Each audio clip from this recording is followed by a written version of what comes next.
சேமியா செய்ய 4 ஸ்பூன் எண்ணெய் ஊற்றணும். இந்த ஸ்பூன்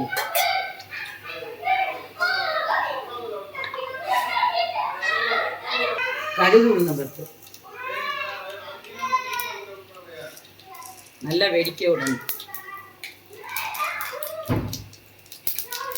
கொஞ்சம் கடலைப்பருப்பு போட்டுக்கலாம், 1 ஸ்பூன்.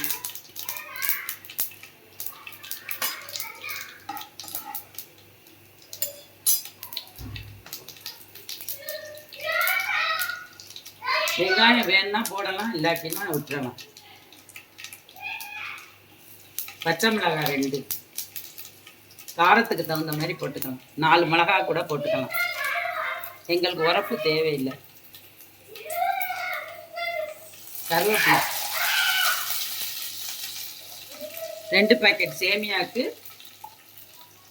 இதில் 2 கப்பு தண்ணி ஊற்றிக்கலாம்.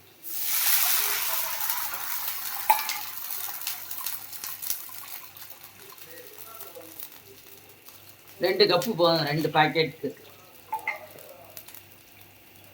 கலர் கொஞ்சம் போட்டுக்கலாம், எல்லோ கலர். எங்களுக்கு கலர் கொஞ்சம் போட்டால் பிடிக்கும், பிள்ளைங்க சாப்பிடுங்க.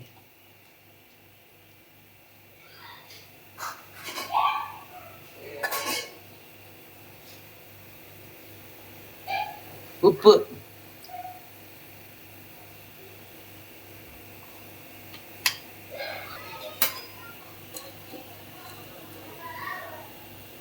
உரப்பு வேணும்னா இன்னும் 2 பச்சை மிளகாய் போட்டுக்கலாம், எங்களுக்கு போதும். அதனால்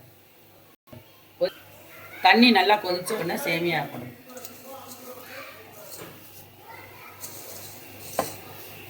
2 பாக்கெட் சேமியாவுக்கு 2 கப்பு தண்ணி.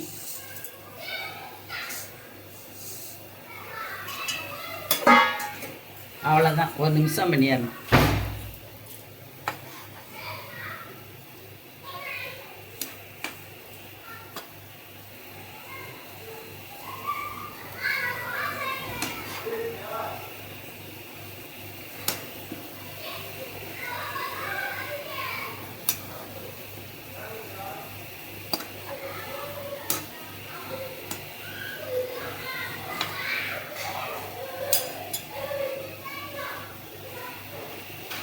அஞ்சு நிமிஷம் மூடி வச்சா போதும்.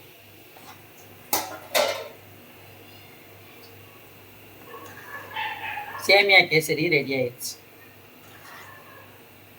சேமியா ரெடி ஆயிடுச்சு. லைக் பண்ணுங்கள், ஷேர் பண்ணுங்கள், சப்ஸ்கிரைப் பண்ணுங்கள்.